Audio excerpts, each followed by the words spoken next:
La Generalitat i les universitats públiques valencianes han signat 7 convenis per a reforçar la col·laboració conjunta en matèria de cooperació al desenvolupament, dret foral i foment de l'autogovern mitjançant l'estudi de la legislació valenciana per a la seva actualització.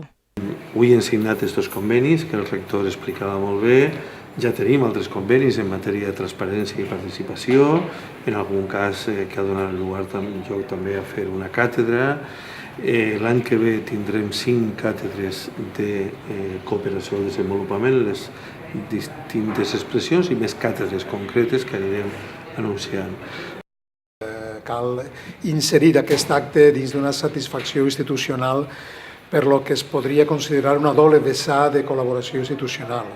Per una banda, perquè el sistema universitari públic valencià està agraït perquè el nostre govern, i en aquest cas la Conselleria de Transparència, Cooperació, Bon Govern, visualitza el sistema universitari públic valencià com generador de coneixement i, per tant, necessari per a poder portar endavant iniciatives.